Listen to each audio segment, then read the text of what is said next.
And we're live. And we are live. That is right, Dave. Well, welcome to No Driving Gloves Wednesday night edition, everybody. Coming to you at a little bit different time of the week. And then, of course, for anybody listening on audio, we're coming to you whenever it is you are listening to us. So, just a little change up this week. We have some scheduling conflicts, but as you guys all know, welcome to No Driving Gloves, the podcast that takes the no gloves or the gloves off approach to the automotive industry and hobby. And we're having some technical issues tonight as well. So Dave and myself are going to be starting the show off, and hopefully John will be joining us in the near future. But Dave, hopefully you're having a good week since our last podcast, and sounds like you might have some news for the listeners about your mode of transportation and some decisions you've made lately. Oh, I don't know about decisions, but I had some time to think about it because I'm driving more now for my new job, and yet because the heater isn't so great or even doesn't exist in the Corvair, I haven't been driving it, and I've been kind of thinking, do I really need a 60-plus-year-old daily driver, or should I be just focusing on using this F250 or what? But the F250 gets, like 10 miles per gallon, and the Corvair gets twice that, which is not great by modern standards, but is considerably better. And it's just smaller and more maneuverable. It's like a little like a little mountain goat instead of a giant Clydesdale. And given where I'm going in and out of for my new work, on some of these backcountry roads, and uh, just having to be not taking up a ton of space and needing to be maneuverable, like it actually slots fairly well into that role, and would get better economy to boot. And it's funny because some of the things that were shortcomings to my mind when I first got it, like it's got fairly high speed gears in it. I forget what they are now, like 327s, I think, which you might or 310s, something. I don't know, a cruising gear. And I had wanted something more for the hills, but honestly, I do have to go some distances occasionally on highways. So the ability to go 60, 65 without over revving the engine's a welcome ability too. So I don't know. It needs some things. Definitely it needs something in the rear end because it's making a racket. I can't tell if it's missing a tooth on the ring gear or if one of my wheel bearings in the back is telling me it wants to be replaced. I haven't quite tracked that sound down yet. Drives fine, but makes such a racket. It's at the very least embarrassing. Years ago, a guy I knew in Michigan gave me a whole bunch of Falcon parts because I have a Falcon, and it just so happened to include a spare rear end. I can't put a Falcon rear end in a Corvair though. Why was I thinking Falcon? All right, well, It's it's late. it's I'm tired. possible I said Falcon. I've owned two of them. It is sort of still my go-to when I'm talking about early '60s Uh, compacts. Like I'm sure I called the Rambler a Falcon a couple times. I definitely called the Corvair a Falcon a couple times, more than a couple, well, frequently. and the problem with that is the fact that you're the guy that gave me all the Falcon parts. And that's why my Right, mind went to Falcon. right. All of the stuff that fit my Uh, 61 but didn't fit my 62 because the 62 was all beefed up for highway travel. Was the intent. Although that car never really went as far as I wanted to in the renewal of its other parts. So I never got the full experience I had expected out of that one. Probably the most disappointing old car that I've owned. The 61 was great though. I mean, that's why I got the 62 is because I loved driving that 61 so much. And if I still needed to drive around a paved state like Michigan without any, weird dirt roads and things, I'd probably still want to own a Falcon. But the Corvair is just about perfect for around here. Understandable, understandable. All right, it looks like we've got John back. Hey, Well, John, can you hear us? I can hear you. Can you hear me? we can. Yeah. Victory. Okay. It's pieced together, but hey, that isn't that part of the automotive hobby or whatever. What we like to do is solve for problems. Something doesn't go right. We got to jump in, figure out how do we make this work. Oh yeah, no, my wife believes breaking down is the greatest nightmare that can happen to a person. And I'm like, it's an adventure. It's just part of the experience. Yeah, it's an adventure. I heard Derek saying something about podcasting and its problems, and it's all the same thing. It's equipments, and it's unlike you guys, it's kind of my realm. It's all electronics, and since I like all these modern automobiles and that. So, what were you guys chatting about? Oh well, Derek jumped straight to me and potentially wanted to keep the Corvair around as a daily driver, even though I've changed careers, because I think it actually would be pretty valid at the work I'm doing, in the sense that it's small and maneuverable and yet still capable of dealing with dirt roads and steep hills and that sort of thing. Now, unless you're desperate in need of the money that it would produce. Which wouldn't be much. Yeah, you don't get rid of it, because I don't know, is it going to bring $5,000 or $10,000 or $15,000? Doesn't matter. You're going to nickel and dime it all away, and then you're not going to have a toy car when you want to have a toy car. So I would say keep it, and if you don't drive it for the next 12 months, then sell it. But I think now would be pretty rash. I don't know what Derek was saying. Oh no, even if I were to put it on the market, it wouldn't be until the spring. That would be giving it away to try to sell it in the dead of winter. Oh yeah, I forgot. I'm in Alabama. You're in the New England. Yeah. Around you, the only difference is think of it as tax refund season. When do people start getting their tax money? That's when you sell your old car. Well, if the little Jackson Hewitt booths at Walmart are any indication, within the next couple of days. Cool. So. No, I always I don't understand that. People are filing income tax late December in, Walmarts. And I go, I don't even have my W-2s. My W-2s just began to arrive today, and the IRS just began accepting applications. I guess it's the refund loans or something. I don't know. That's a whole nother world. That's scary. Go ahead. That smells too much like payday loans. Yeah, it is. And unless you have it put on like I think Walmart does a gift card, and there's another company, if you put it on one of their gift cards, they'll give you a little bit of a bonus so that you're trapped into spending the money in there. Right. Because they've already got the money. So why not give you a couple extra bits of merchandise along with it? Yeah. Well, you pays your money and you takes your chances. You get your $1,800 back. They're going to make $900. You spend $1,800, they've made $900 profit, so they can afford to give you $100. So, but go back to talking about your Corvair, and I'll figure out where I can jump in. Yeah, well, I mean, I had always envisioned this as being the perfect Vermont car. I mean, that was why I got it. I was like, everybody here. The stereotype was that everybody drove a Volvo, and maybe that was true back in the days of the 240, but everybody here now drives a Subaru. And I was like, I don't know anything about Subarus, and I'm from Michigan, so just having, Nakajima written on a car is weird to me.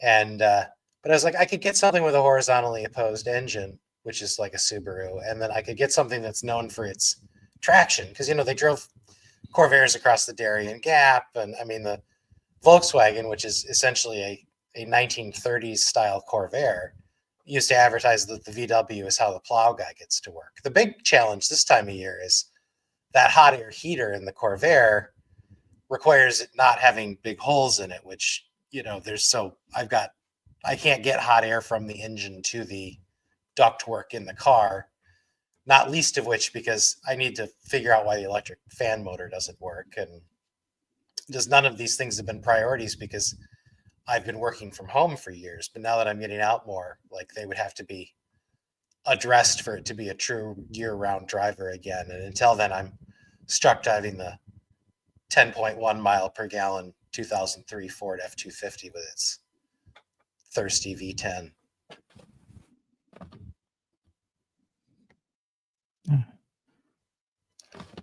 Derek, how much do you drive your Falcon? I loved mine. I mean, I would go back to that. Well, not really, but like I wouldn't regret owning another Falcon.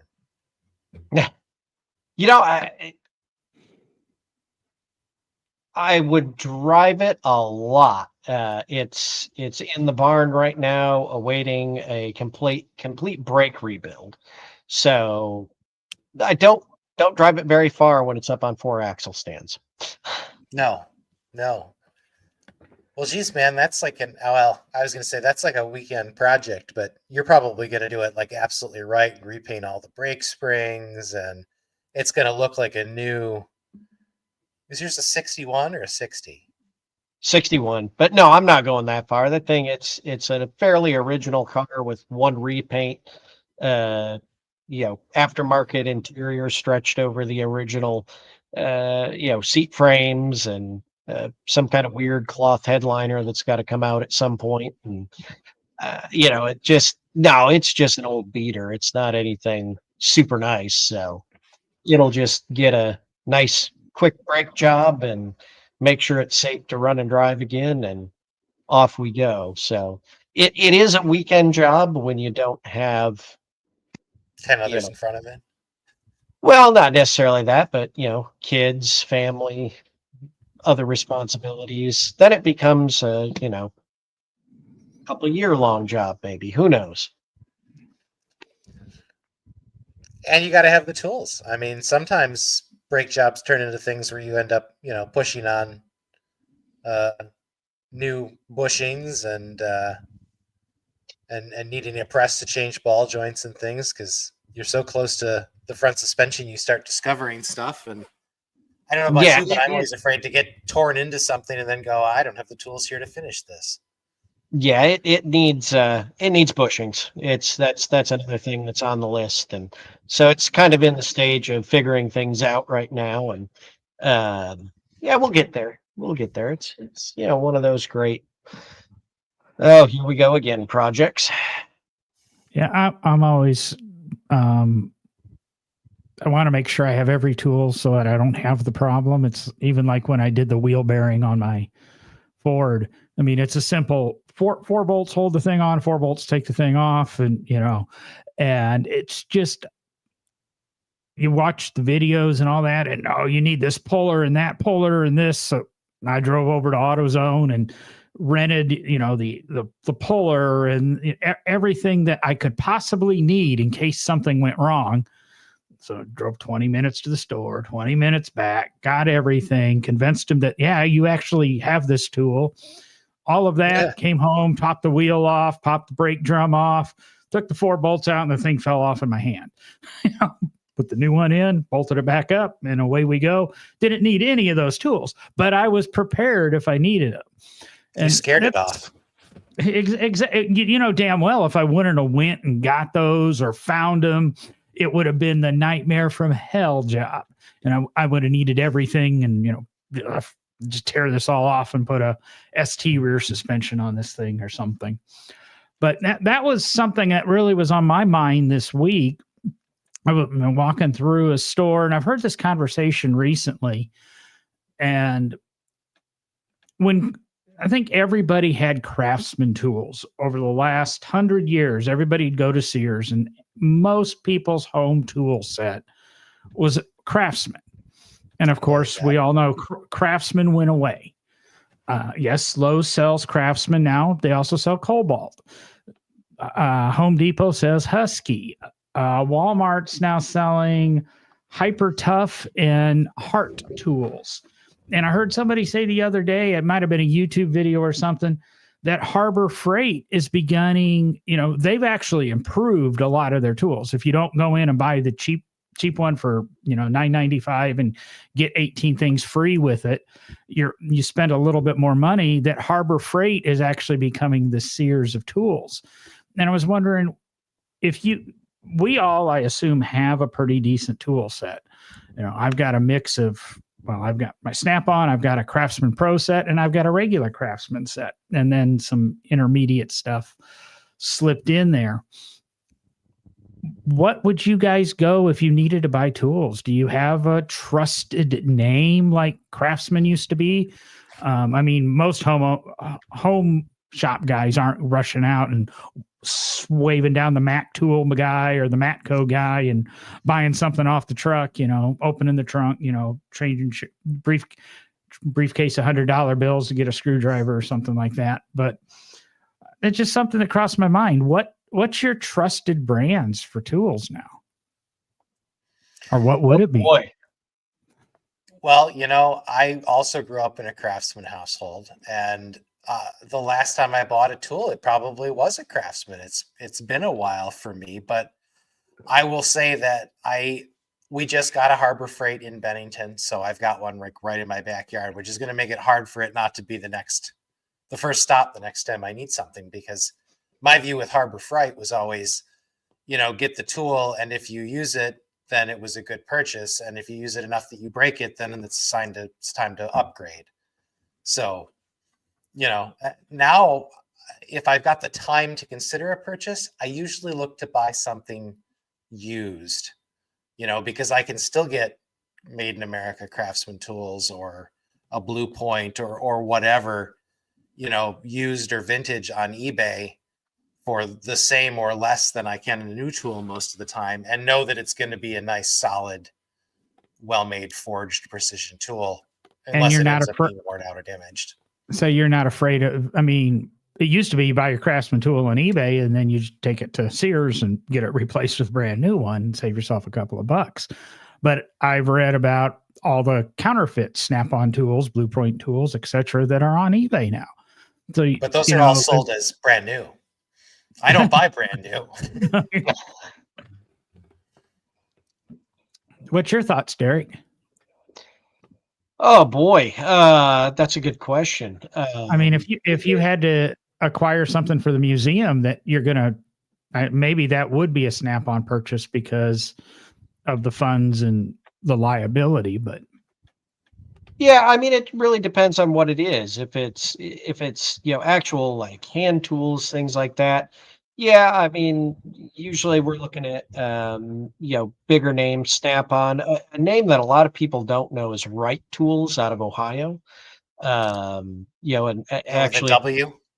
Yeah, W. Yep. And And brothers. yeah, and when I was at the Crawford, we had a whole set of those, and they're really, really nice. So I usually, if I'm looking for something, it's gonna be something made in the USA. If I know it's gonna be a long-term tool in the box. If I'm in a pinch and I don't have something that I need for this one weird job, or oh man, the way this is set up, I need to modify a tool to do what I need to do. That's a Harbor Freight run, because I'm not afraid of buying a Harbor Freight tool, making a modification to it, and using it for the one time of that odd situation I'm in to make something happen. So, I think it comes down to, what the job is, what you're trying to do and what you're looking at. But I have the good fortune that, I grew up with a dad that only bought Snap-on, well, Blue Point when he started, and then Snap-on later on. And, I basically, as he would get new tools, the other toolbox would kind of get the hand-me-down tools. And so I have a really nice mix of Snap-on and Craftsman, old Craftsman tools, not, new stuff, but made in the USA, very old Craftsman, nice screwdriver sets, things like that. And, so I have the good fortune of having those hand-me-down tools that are still great quality, that, the ones like Dave's going out on eBay and looking for used. I don't know. Like I said, I have great sets of tools, and I recently went out and bought two 40 41-inch Husky toolboxes. I can't remember how many drawers, and getting things organized. And as I'm going through all these boxes, ironically, it was 5 years ago yesterday that I left Barber's. And about 3 weeks ago, I finally started unpacking these tools that I packed up when I left Barber's. And I'm going, oh, I bought these toolboxes. I'm going, I got plenty of room, blah, blah, blah. I thought about buying something with an upper cabinet and that. And as I go through, I go, God dang it. I have a lot of specialty tools. I mean, I've got box end wrenches and offset box end wrenches and 90-degree ones and, all this fun stuff. Some of them are Snap-on. They're still in the plastic.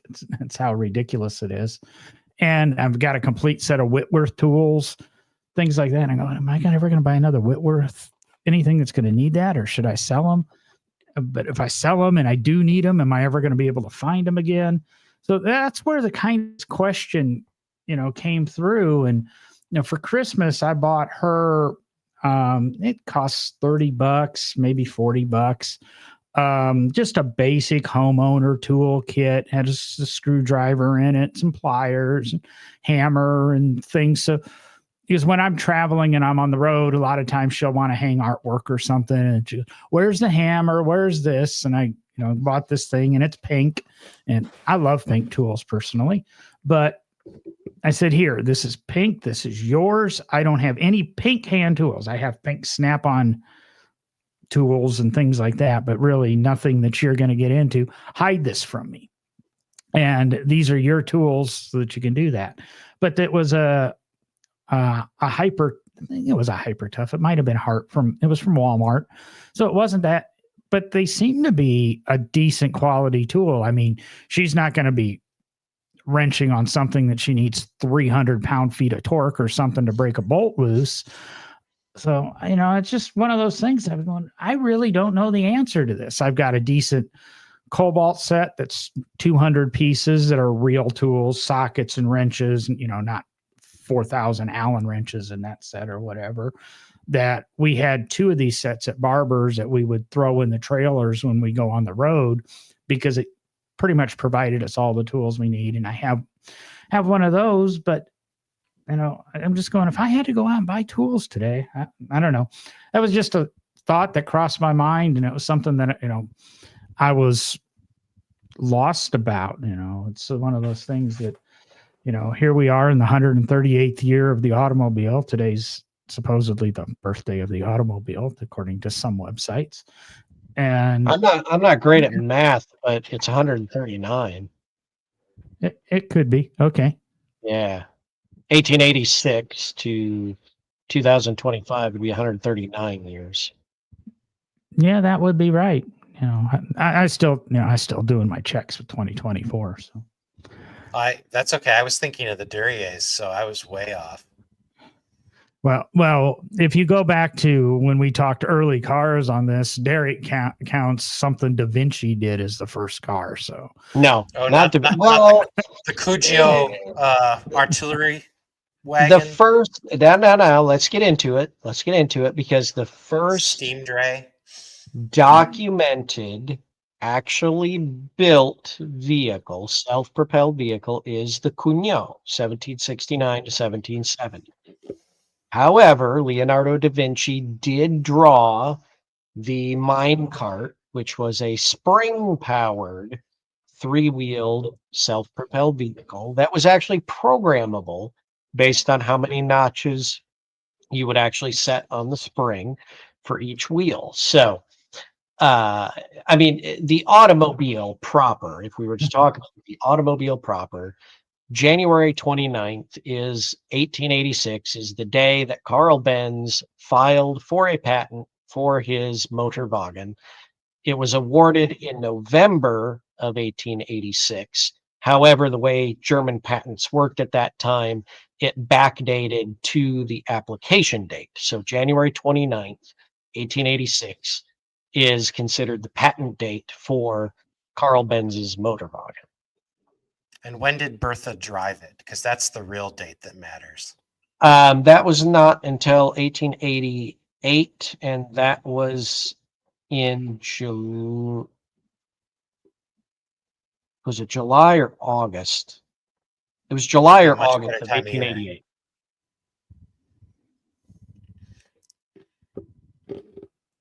Yes. Because riding around on a park bench in January in Germany would not be anybody's idea of a good time. Come on. I'd do it. Well, you're nuts. I mean, Thank you. that's a given.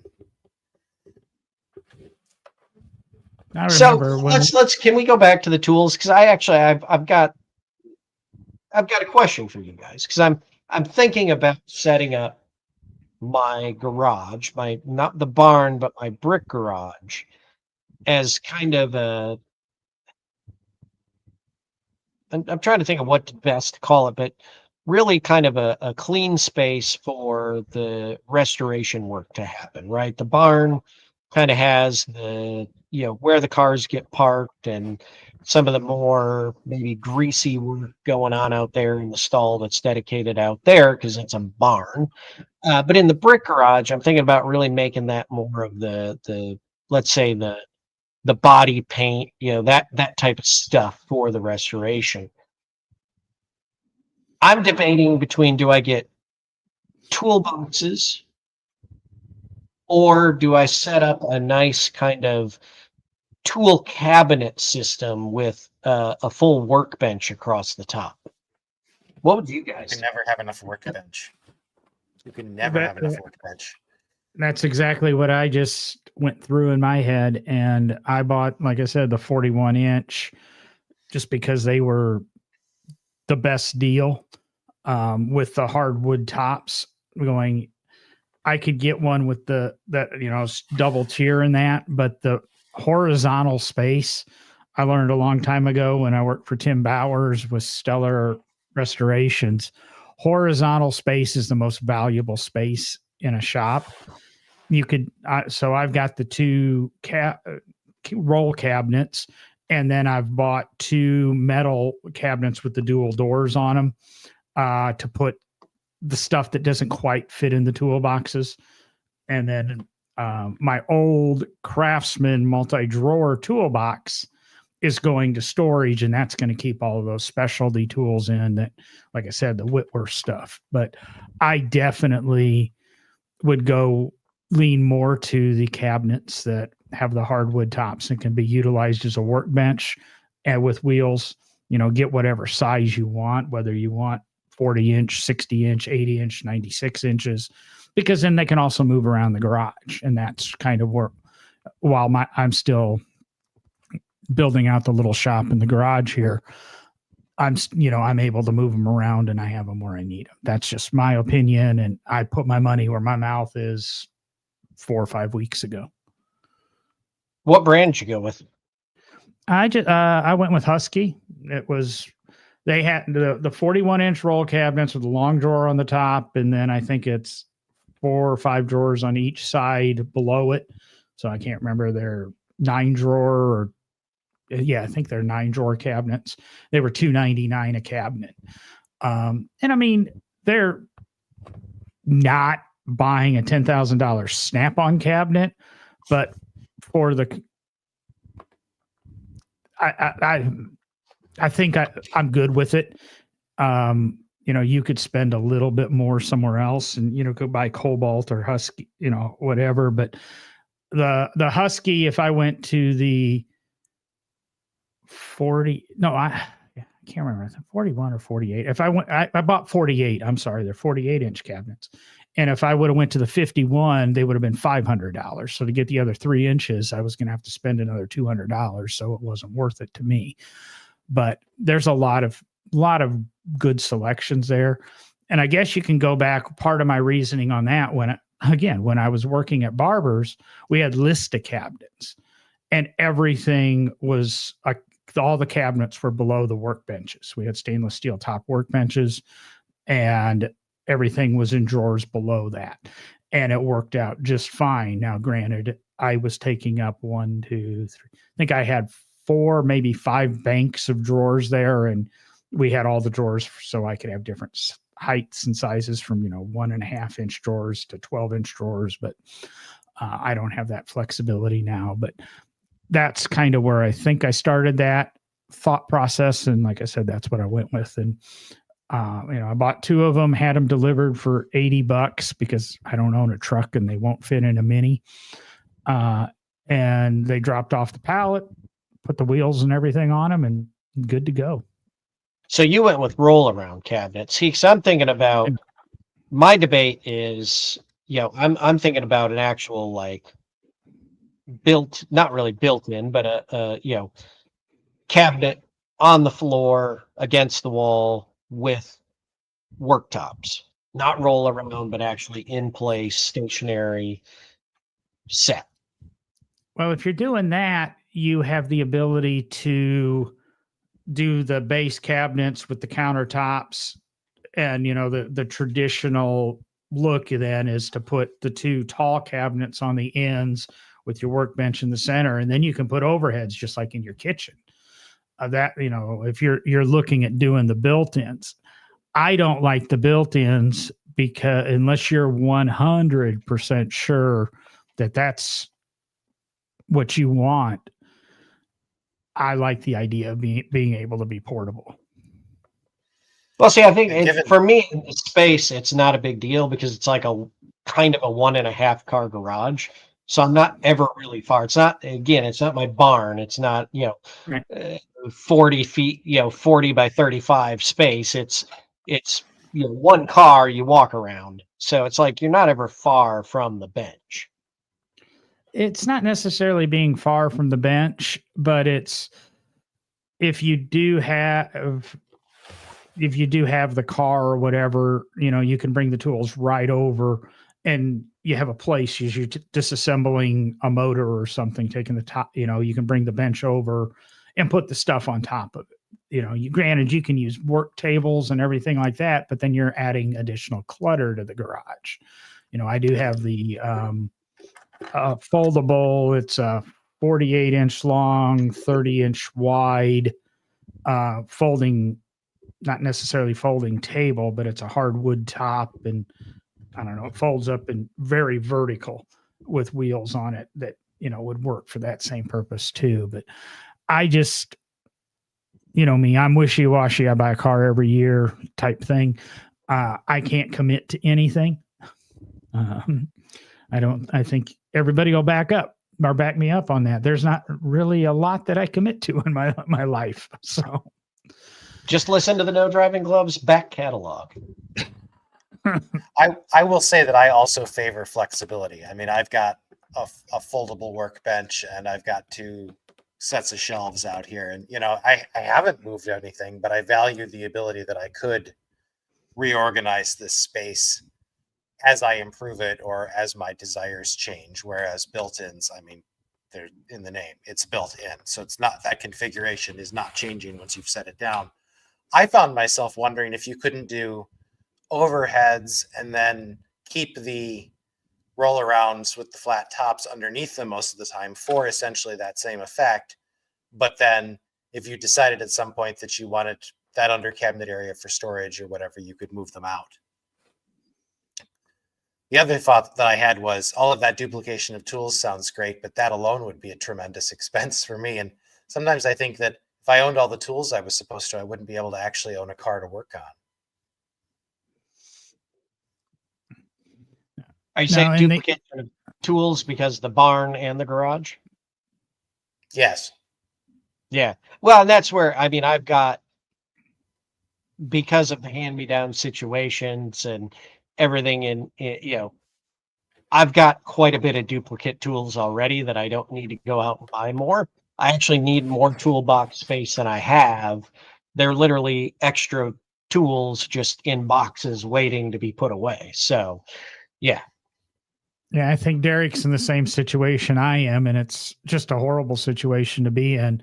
Do I need 5 sets of box end, standard wrenches and 5 sets of metric? No, I don't, and that's what I'm trying to put together is I'm going to keep my Snap-on stuff. I'm going to keep my Craftsman Professional, and I'm probably going to sell off the rest of it because I want to have the 2 sets because sometimes you need 2 of the same size wrenches and that. But yeah, I understand what you're saying, Dave. And, I'm in the lucky position that I had my home set and then I had my work set, and now I don't have I don't have work. So everything's come home to me. And I'm reading a little bit, and I know some of Derek's behind the situation where he's got plenty of tools without a lot of expense. And I have a gut feeling also is that your 1.5 car garage shop clean space is probably not necessarily going to be all car work. It needs to be multi-configurable for various projects. Plumbing and household stuff. Well, I mean, and some my other garage stuff. Yeah. And I'm being vague here. I'm sorry to be vague, but don't know if Derek wants things out that are out, and that's kind of the way my shop is, because I do a little bit of car stuff in the garage, but I also have my lasers out there. I also have my CNC. I do a little bit of woodworking. I do a little bit of glass work. So each system or each process, I want the flexibility. One thing with these 2 cabinets, I can pull them out, put them together, and now I've got a 40-inch by whatever, 40-inch by 41-inch or 40 by 40 or 40 by 48 work surface that I don't need every day, but I might need for a certain project. I might need that space. So that's kind of why I lean to the flexibility, is because I do multiple things in my shop that will vary a little bit. I like it.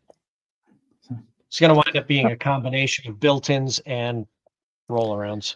That's what I'm leaning towards. The other thing is I'm a very mobile person, and I don't want to do built-ins and then move. And now I've got all this money and stuff that I can't really take with me. Or I've got to take them off the wall before we list the house, because if they're attached to the wall, they go with the house. Or if they're on wheels, they go with me. I read an article today. I'm changing topic here. And I don't know, did you guys read the article I linked on the Google about Doc? the Peterson? No, about the Pete. So I'm never calling it the Pete. Sorry. That's what they're asking people to call it. I can't even call Robert E. Peterson Pete. I'm not doing it. That's silly. You mean Mr. Peterson? Yeah, and that's where I didn't work for him. I'm not calling him Mr. Peterson. That's where I find it very disrespectful. I think it's an attempt like it used to be the Henry Ford Museum. Now it's the Henry Ford. That's okay with me. You mean the Edison Institute? Thank you, Dave. I didn't have to say it. Yeah. But by calling it the Pete, I think it's an insult to Peterson. I mean, he put his money behind it. He developed it. It's a museum. You're supposed to teach the past. And by changing the name to Pete, are we talking about Pete Shapora, the hot rod builder? Or are we talking about Pete's Hot Dogs? Or are we talking about, the Pete Peterson, is the guns and ammo guy. The 4x4 and off-road guy. Granted, when you're buying a sign, you save a little bit of money because you got 3 fewer letters. But I find it highly disrespectful. Don't worry, because soon it will be the McDonald's Museum, formerly known as the Peterson, because McDonald's bought the naming rights. But they got a big infusion for cash for it. We call it the Grimace, which is ever since they did that remodel. That's kind of what I do every time I see a picture of it. It's Grimace. I think, and you probably have hit into something in the same vein there, which is LA is a town where you got to constantly be reinventing yourself or you become obsolete and they tear you down. So true. But, so true. That part of this article just insulted me. The other part of the article, while I understand it, and Derek will fully understand it, the way they implemented it is insulting, where, they're charging for car shows now. in that, if you're going to have a show there, you got to pay the museum. The Barbers does that. I'm sure if I wanted to have a car event at the Lane, there's probably some fee because there's some expense to the facility. But they got their new director, they got their new COO, and all of a sudden they're going back and saying to car clubs that have established relationships and events planned and promoted for an extended period of time and going to them. The Ferrari club's the example in the Auto Week article, that 3 weeks before their event, they come back and said, well, it's not free anymore. Everybody's got to pay $40. And that doesn't include museum admission. And that doesn't include, anything. If you want to go into the museum, it's a $29 ticket in addition to that. And if you want to do the vault tour and shop tour, it's another $100 on top of that. Where then later in the article, they actually made the statement, that if you come in and you pay this admission fee, you'll get free admission to the museum, et cetera, et cetera, et cetera. Well, coming from Barbers, coming from Barbers, you rented the grounds. If you wanted to come into the museum, it was a separate fee. If you wanted to charge your participants, that's up to you. And that's maybe the way they should do it, because I've always been, I own the damn car. I've spent, whether it be $5,000 on a Corvair or $500,000 on a Lamborghini, I've spent the money to bring the attraction to your event, to attract people to your event or to your facility. Charge the damn people to come see my car. Don't charge me to let people see my car so that they can see it for free and put it at risk. So I understand where they're coming from. Somebody's got to cover the overhead, but you need to implement it a little bit smoother, and you need to, have a little bit of respect for these car owners. There's where I'm at. I think you also have to break down into, you jumped around there a bit, whether or not it's a, museum created event, or is it a car club wanting to do something there? You've got to have that defining line, because as you say, John, we all know in the museum world, if it's a car club wanting to have an event, there's going to be facilities charges, right? You're going to charge for event rental, things like that. But if it is a museum, whatever museum it is, whether it's Peterson or wherever, that is putting on an event, there's different ways it has to be approached. And I think that what you ended on there, John, is that if the museum is actually creating and hosting the event, then any charges to the car owners need to be very, very minimal, because it's exactly what you said. They're bringing the vehicles that are going to make your event as an organization have a draw. There have been organizations, I'm not going to say names, that have had very long-running car shows that attempted to make some changes not that long ago and charged the participants almost, I think it was triple of what they had been paying as an admission rate.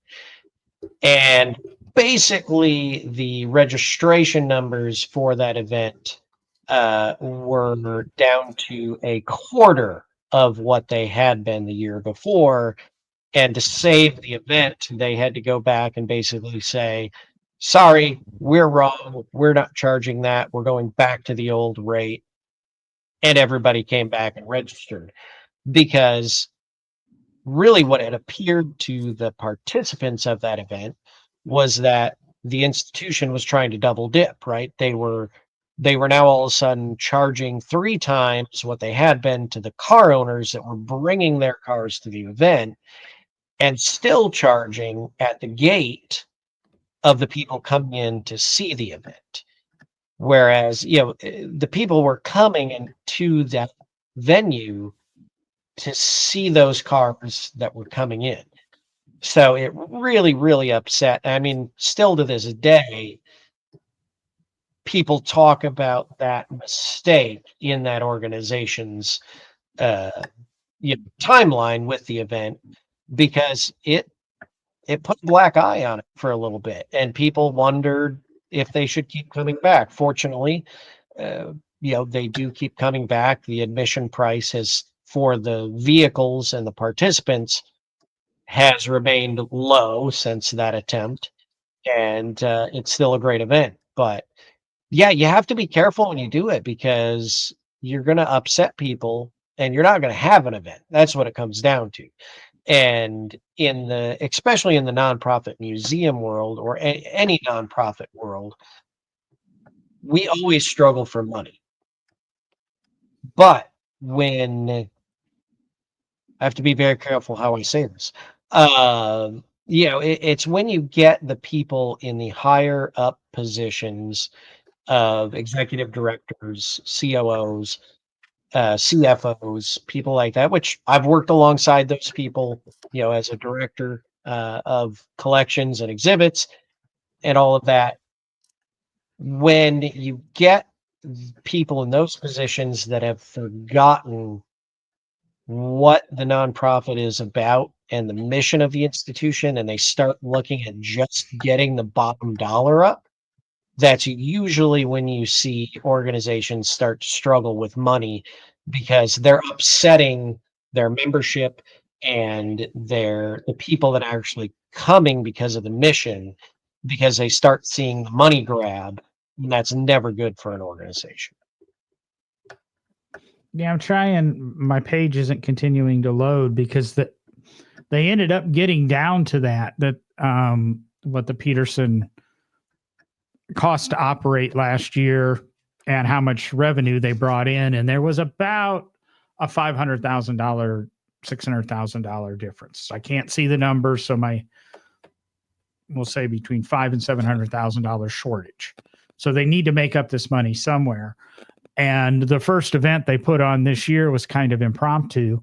They said it was a show to help benefit Southern California because of the fires. And they brought in $140,000 to that event. Well, you get a couple of events like that, all of a sudden they've made up that shortage to preserve the museum. The article gets into that, they have their collections valued at X number of dollars, 220 some odd million, I believe it said. And so they could cover that, but they only cover it for, if you're $500,000 short, you only cover it for 110 years. Or no, excuse me, you can only cover it for 440 years. And we'd like this museum to last a little bit longer than that. 400-year-old museums are rare. So is it a money grab? Is it necessary? I believe it is necessary, because coming from where I did and knowing what the operating costs are, the security costs are, the damage that can happen, the insurance, all of this additional stuff, I'm good with charging the clubs if they want to have an event, and the clubs can decide amongst themselves what the owners have to pay, etc. I'm not saying the museum has to do it for free, but if it, like you said, Derek, if it benefits the museum, it's a different story.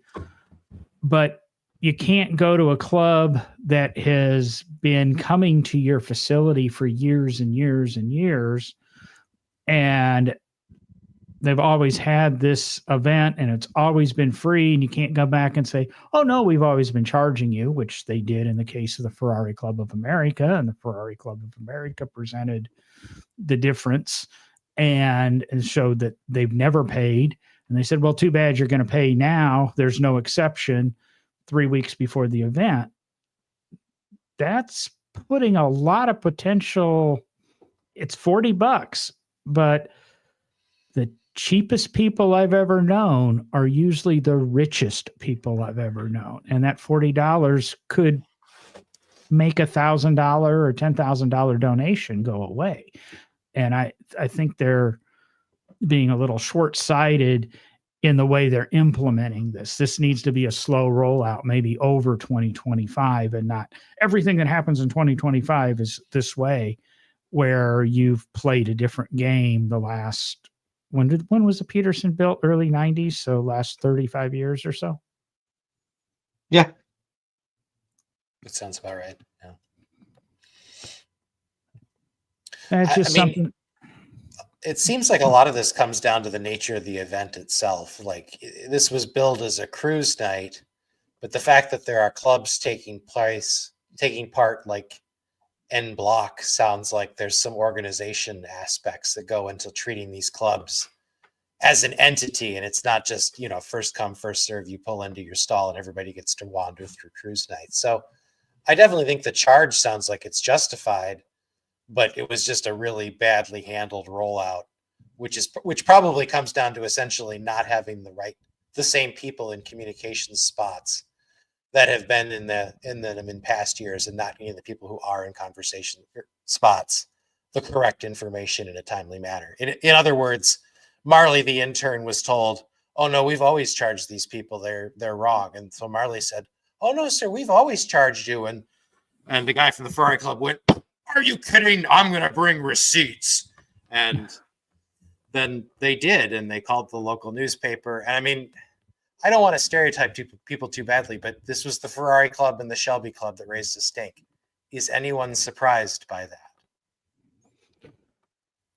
Like I said, two clubs that are obsessed with pedigree and exclusivity, and they've got a hierarchy built. I mean, I don't know.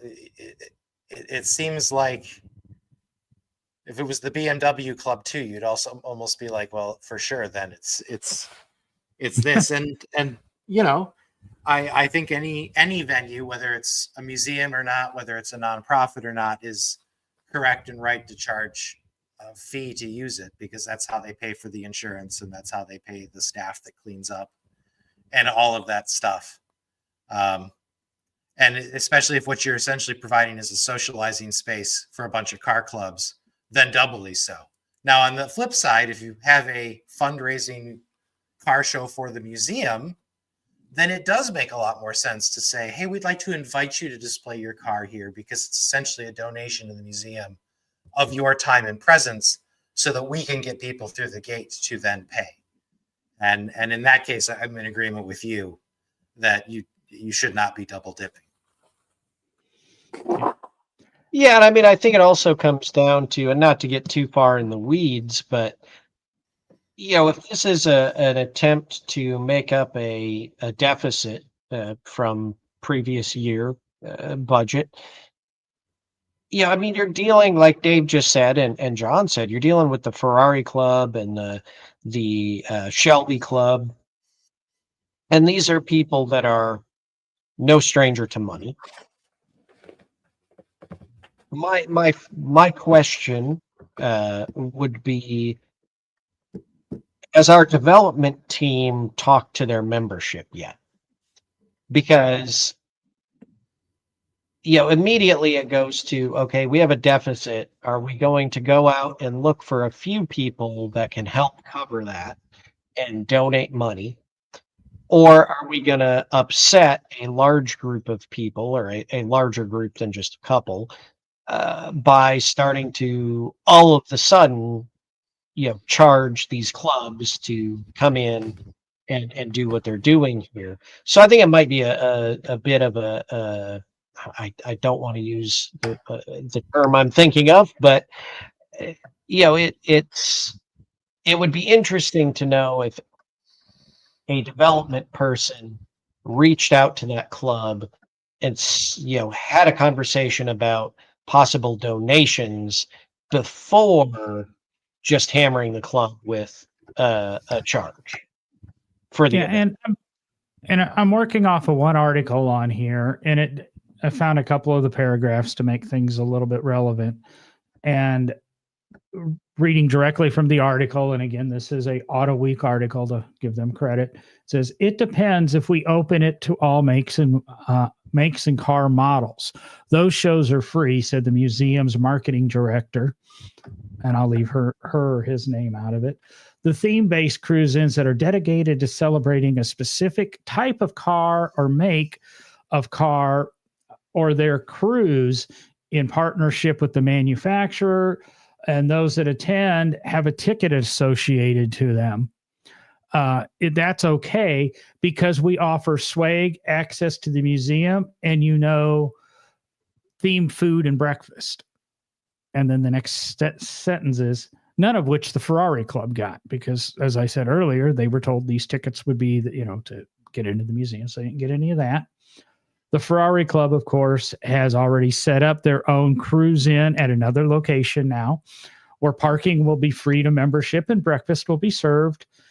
And as of now, there's no new efforts to bring the clubs back to the museum. And then the final paragraph goes back to the numbers, just to be clear. The Petersen is a 501c3 nonprofit. According to ProPublica, in 2023 had a revenue of $25.1 million and expenses of $25.7 million. So it needs a few $100,000 a year, all the income it can muster, but it also has $221 million in assets, to clarify all my numbers from earlier. And it says, including cars in the building that it sits in. When you look at it that way, $40 a car is just small change. And here's hoping that these crazy car kids can work it out. So like you said, Derek, I think the big question is, let's go to the development team, because like I said, you piss off 250 Ferrari owners trying to get $40 a head out of him. And I can't remember what the number was, but that show fell, or participation fell from 250 to 25% of that or so, which means you pissed off roughly 200 people. And were those people making additional donations? And that, if you had the show and then you had a facility member, going around and talking to them about helping support the museum, would have you generated more than the $10,000 or so that show would have brought in at $40 a car? More in my experience, highly likely you put the cart before the horse here, trying to get $10,000, forgetting that there could be 25,000 available. So it's just something to be aware of. It's something to say, I understand why the fees have to be there, but I think the Petersen the Pete did a very poor rollout of that. And this will probably be the last time I refer to this as the Pete. Thank God. You're welcome. I mean, I've heard it referred to as the Pam, so we could call it the Pam as well. The Pam. The non-stick car museum. I still like the Grimace. The Grimace, yeah. Or the bowl of spaghetti, since the renovation work. The flying spaghetti monster, one of the best religions on the planet. Why, since we're bringing up God. Yeah, I'm not going to talk about that. All right. But I'm just thinking, you have the Grimace and you change all that red lighting to purple lighting, and I like purple. So do we want to talk about anything else tonight, guys?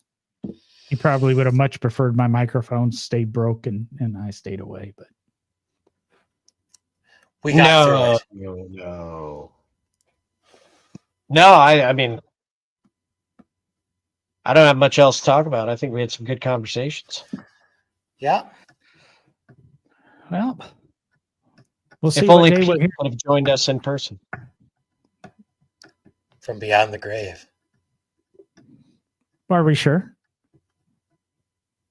I'm pretty sure. I'm going to go, Petersen's dead. Yeah. Petersen's dead. Chapora's dead. Pete's Hot Dogs is dead. Yeah, I guess they all have been. All the Pete's are dead. No, my cat Pete's alive and well, thankfully. Is that Peter Piper Pumpkin Eater? No, Peter Clawford. Oh. Yeah. There were 3 kittens. It was a whole Rat Pack thing. I was just Peter thinking Gabriel. Andrew Dice Clay.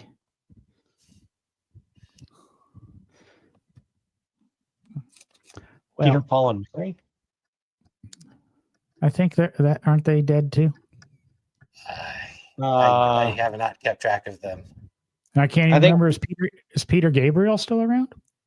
I don't know. All right. Well, anyway, good conversation, guys. Let's do it again next week. Yeah. Remember, if you want to be a guest on the show, sit in, could be a fourth little cube here on our wonderful conversations. Shoot us a note. We're going to launch a Patreon here in the next month or so. And at that point, only Patreon members will have the ability to join us. Of course, I don't know. We were here. We've got the QR code. You can buy us a coffee anytime you want if you'd kind of help the show, if you're getting any sort of value out of this. But anything else tonight, guys, or I'm going to head to bed. Nice chatting with you guys. Have a good night. I'm done there. Okay. As I always say, now it is time to get off your ass, burn some gas, tell a friend about the show, because we are out of here.